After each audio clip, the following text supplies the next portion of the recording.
নমস্কার বন্ধুরা, welcome to ST unique sports. তো এই ভিডিওতে আমরা তো অবশ্যই ফুটবল আপডেট নিয়ে কথা বলবো। তার আগে অবশ্যই কথা বলতে হয় আজকের মর্মান্তিক ঘটনা নিয়ে। তো প্রচুর মানুষ কিন্তু আজকে প্রাণ হারিয়েছে। তোমরা সকলেই জানো যে ঘটনাটা আজকে ঘটেছে সত্যি মর্মান্তিক ঘটনা। বলার মতন কোনো ভাষা থাকে না যাদের পরিবারের সদস্যরা আজকে প্রাণ হারিয়েছে। তো খুবই কষ্টের আজকে বলতে গেলে দিন, খুবই যন্ত্রণার দিন। তো তাদের প্রতি কিন্তু সমবেদনা রইল। এবং অবশ্যই আমরা তো ফুটবল নিয়ে তো কথা যেরকম বলি, আজকেও বেশ কিছু গুরুত্বপূর্ণ আপডেট রয়েছে, সেই কারণেই এই ভিডিওটা করা। তো আপডেটগুলো দেখতে থাকো। ট্রান্সফার নিউজ, ইস্টবেঙ্গল নিউজ রয়েছে এই ভিডিওতে। আর যদি ভালো লাগে লাইক শেয়ার করো, আর চ্যানেলে প্রথমবার এলে চ্যানেল সাবস্ক্রাইব করে নিও। তো প্রথমেই যদি আমরা কথা বলি একটু ইস্টবেঙ্গলকে নিয়ে, তো আজকে থেকেই যেখানে ট্রান্সফার উইন্ডো ওপেন হয়ে গেছে আর ইস্টবেঙ্গল কিছু চমক দেবে না সেটা কি হয়? আজকে ইস্টবেঙ্গল কিন্তু বড়সড় চমক দিয়ে দিল। সেই চমকটা কি? সেই চমকটা হচ্ছে তাদের বিদেশি প্লেয়ারদের নিয়ে। কারণ তোমাদের যেরকমটা জানিয়েছিলাম যে তারা বেশ কিছু বিদেশি প্লেয়ারকে ছাঁটাই করছে। প্রথম যে বিদেশি প্লেয়ারের আর সঙ্গে নতুন করে কন্ট্রাক্ট করা হবে না সেটা হচ্ছে 37 বছর বয়সী স্প্যানিশ প্লেয়ার হেক্টর ইউস্তে।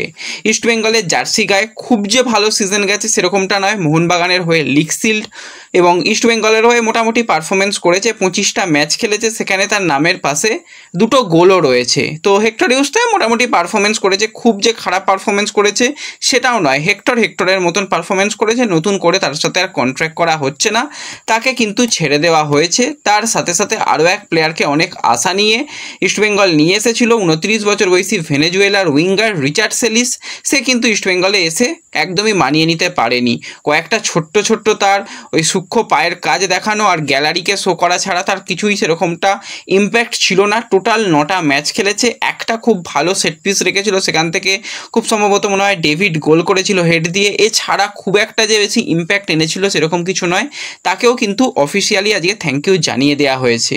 এবং আরও এক ইস্টবেঙ্গলের প্লেয়ার রাফায়েল মেসি বাউলি, যে কিন্তু যতটুকু খেলেছে যথেষ্ট ভালো খেলেছে। এই ক্যামারুনের ফরোয়ার্ড টোটাল 8টা ম্যাচ খেলেছে লাল হলুদ জার্সি পরে, সেখানে 3টে গোল, একটা অ্যাসিস্ট কিন্তু আমরা রাফায়েল মেসি বাউলির কাছ থেকে দেখতে পেয়েছি। তো বাদবাকি হেক্টর বা রিচার্ডের নতুন করে আর ইন্ডিয়াতে হয়তো খেলার সম্ভাবনা নেই, কিন্তু রাফায়েল মেসি বাউলি সে কিন্তু থাকতে চলেছে ইন্ডিয়াতে। তোমাদের বেশ কিছুদিন আগেই জানিয়েছিলাম কেরালা ব্লাস্টার্স তারা কিন্তু তাদের প্রাক্তন প্লেয়ার রাফায়েল মেসি বাউলির সঙ্গে কথাবার্তা বলছে। হ্যাঁ, কথাবার্তা এখনও চলছে। যদি সব কিছু ঠিকঠাক থাকে তাহলে আরও একবার কেরালা ব্লাস্টার্সের জার্সি গায়ে রাফায়েল মেসি বাউলিকে আমরা দেখব।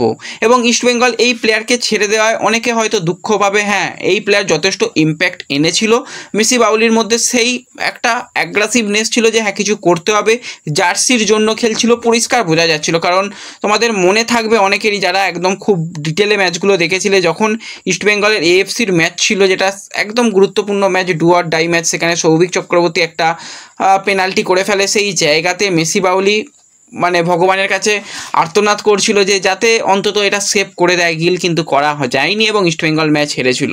এবং মেসি বাউলি নিঃসন্দেহে একটা ভালো প্লেয়ার, কেরালা ব্লাস্টার্সের জন্য যথেষ্ট ভালো সাইনিং হবে এবং সেই ইন্ডিয়াতেই আগামী সিজনে কন্টিনিউ করতে পারে। কারণ কেরালা ছাড়াও তার কাছে আরও এক আইএসএল ক্লাবের অফারের সাথে সাথে আই লিগের কিছু ক্লাবও কিন্তু রাফায়েল মেসি বাউলির দিকে নজর রেখেছে। তো দেখা যাক পরবর্তী সময় সে কোন ক্লাবে সাইন করে অ্যাজ এ ফ্রি প্লেয়ার হিসেবে, সেই দিকে আমাদের অবশ্যই নজর থাকবে। এবং এর সাথে সাথে আমরা যখন কেরালাকেই নিয়ে কথা বলছি, তো কেরালা ব্লাস্টার্সকে নিয়ে কিন্তু আজ একটা বড় আপডেট বেরিয়ে আসছে।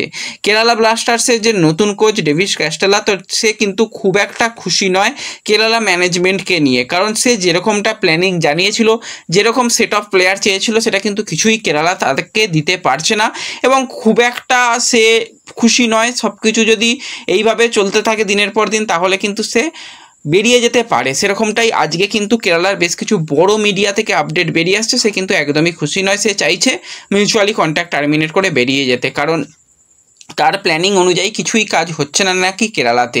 আমরা বুঝতেই পারছি কেরালা একাধিক প্লেয়ারকে টার্গেট করছে কিন্তু হাতছাড়া করছে, বেশ কিছু বড় প্লেয়ারকে ছেড়ে দিয়েছে, কিন্তু দল গঠনে সেইভাবে কেরালাকে অ্যাক্টিভ দেখছি না। তো এই কারণেই হয়তো কেরালা ব্লাস্টার্সের নতুন কোচ, নবনিযুক্ত কোচ, সে খুশি নয় এবং সে দল ছাড়ার একটা হুঁশিয়ারিও দিয়ে রেখেছে। তো দেখা যাক পরবর্তী সময় এই বিষয় নিয়ে যা যা আপডেট থাকবে তোমাদের সঙ্গে অবশ্যই শেয়ার করে নেব। এবং এর সাথে সাথে ইস্টবেঙ্গলকে নিয়ে একজন বিদেশি প্লেয়ারের নাম জুড়েছে। সেই প্লেয়ারকে নিয়ে আগে একটুখানি আপডেট দিই। 25 বছর বয়সী ইটালির সেন্টার ব্যাক পজিশনের প্লেয়ার অ্যালেসান্ড্রো কোপালা বা কোপালো বলা যেতে পারে। তো এই অ্যালেসান্ড্রোর আমরা যদি কথা বলি, তার উচ্চতা 6 ফুট 7 ইঞ্চি তার উচ্চতা, মানে 6.5 ফুটেরও বেশি তার সে লম্বা প্লেয়ার। এবং শুধুমাত্র যে ডিফেন্স পজিশান সেন্টার ব্যাকে খেলতে পারেন সেটা নয়, সেন্টার ব্যাক ছাড়াও ডিফেন্সিভ মিডফিল্ডার, সেন্ট্রাল মিডফিল্ডারেও খেলতে পারে। ক্লাব কেরিয়ারে তার কিন্তু 157 ম্যাচ খেলার অভিজ্ঞতা রয়েছে, সেখানে কিন্তু 22টা গোল, 1টা অ্যাসিস্ট রয়েছে এই 25 বছর বয়সী ইটালির প্লেয়ারের কাছ থেকে। তো একটা ডিফেন্ডার বা মিডফিল্ডার প্লেয়ার হিসাবে খেলে 22টা গোল মানে যথেষ্ট ভালো রেকর্ড। কিন্তু প্লেয়ারটা ভাই মারকুটে প্লেয়ার রয়েছে। 157টা ম্যাচ খেলেছে, সেখানে কিন্তু 45টা ইয়েলো কার্ড রয়েছে, 2টো ডবল ইয়েলো রয়েছে এবং 5টা কিন্তু সরাসরি রেড কার্ড রয়েছে। বর্তমানে যে ক্লাবে খেলছিল সেই ক্লাবের জার্সি গায়েও কিন্তু, মাল্টার একটা ফার্স্ট টায়ার লিগের ক্লাব, সেই ক্লাবের জার্সি গায়েও কিন্তু যথেষ্ট ভালো তার পারফরমেন্স। এবং এরিয়াল ডুয়েল উইনে তো সেরা বল প্লেয়িং ডিফেন্ডার, তার সাথে সাথে তার উচ্চতা, তার বডি স্ট্রাকচার, পুরো একজন দানবীয় ডিফেন্ডার বলা যায়। তো এই মুহূর্তে কিন্তু একটা ইস্টবেঙ্গলের সঙ্গে লিঙ্ক আপের খবরাখবর বেরিয়ে আসছে, কিন্তু খুব যে কংক্রিট কোনো আপডেট রয়েছে যে এই প্লেয়ারকে ইস্টবেঙ্গল চূড়ান্ত করতে চাইছে সেরকমটা নয়। হ্যাঁ, অবশ্যই প্লেয়ারটার বডি স্ট্রাকচার, উচ্চতা এবং তার যেরকম খেলার ধরন সেটা কিন্তু অবশ্যই অস্কারের প্ল্যানিং অনুযায়ী যায়, কারণ অস্কার অবশ্যই একজন বল প্লেয়িং ডিফেন্ডার চায় যে কিন্তু হাইলাইন ডিফেন্সেও খেলতে পারে। তো এই যে মাল্টার যে দলে যুক্ত ছিল সেখানে কিন্তু বেশিরভাগ সময় কিন্তু হাইলাইন ডিফেন্সে এই প্লেয়ারটা খেলেছে এবং যথেষ্ট ভালো তার রেকর্ড রয়েছে। এবং লাস্ট মানে যেই সিজনটা শেষ হলো সেই সিজনেও সে কিন্তু যেরকম ডিফেন্স সামলেছে, 3টে গোল সে কিন্তু অ্যাজ এ ডিফেন্ডার হিসাবে করেছে। তার মানে ভাবো, 25টা ম্যাচ খেলেছে, 3টে গোল করেছে। একজন ডিফেন্ডার গিয়ে যদি গোল করে তাহলে কিন্তু দলের আক্রমণ বিভাগে যে সমস্ত প্লেয়ার থাকে তাদের কিন্তু চাপ অনেকটাই কমে। এবং যেরকম তার উচ্চতা, তো আইএসএলের সবথেকে লম্বা প্লেয়ার কিন্তু হতে পারে এই অ্যালেসান্ড্রো। এবং অ্যালেসান্ড্রো কিন্তু ইটালির অন্যতম সেরা উচ্চতার প্লেয়ারও বলা যেতে পারে। এবং ইটালির বয়সভিত্তিক যেগুলো তাদের ক্লাব টুর্নামেন্ট হয় সেখানে কিন্তু তার 10টা গোল করার অভিজ্ঞতা রয়েছে অ্যাজ এ ডিফেন্সিভ মিডফিল্ডার হিসাবে। তো অবশ্যই ইস্টবেঙ্গলের এমন একজন প্লেয়ার দরকার যে সেন্টার ব্যাকের সাথে সাথে ডিফেন্সিভ মিডিয়াতেও খেলতে পারে, দুটো অপশানই কিন্তু সে দেবে। তো সেক্ষেত্রেই অ্যালেসান্ড্রো অপশানটা তো দারুণ অপশান, কিন্তু এই মুহূর্তে জাস্ট এটা একটা রিউমার্স পর্যায়ে রয়েছে। খুব যে কংক্রিট কোনো আপডেট রয়েছে যে এই প্লেয়ারই আসছে বা এই প্লেয়ারই সিগনেচার হয়েছে সেরকমটা নয়। হ্যাঁ, ইস্টবেঙ্গলের নজর তো বেশ কিছু প্লেয়ারের দিকে রয়েছে, সেখানে আফ্রিকান প্লেয়ারের দিকে নজর রয়েছে, ইটালিয়ান প্লেয়ারের দিকেও নজর ছিল বলেই শোনা যাচ্ছে। তো দেখা যাক যদি এই প্লেয়ারকেও পরবর্তী সময় গিয়ে সাইনিংয়ের দিকে ইস্টবেঙ্গল ভাবে।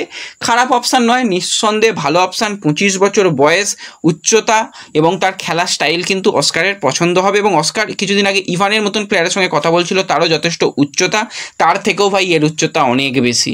তো দেখা যাক, যা হবে পরবর্তী সময় আপডেট থাকবে তোমাদের জানিয়ে দেবো। তো এই ভিডিওতে এইগুলোই শেয়ার করার ছিল। ভিডিও ভালো লাগলে লাইক শেয়ার করে দিও। দেখা হবে পরবর্তী ভিডিওতে। ধন্যবাদ।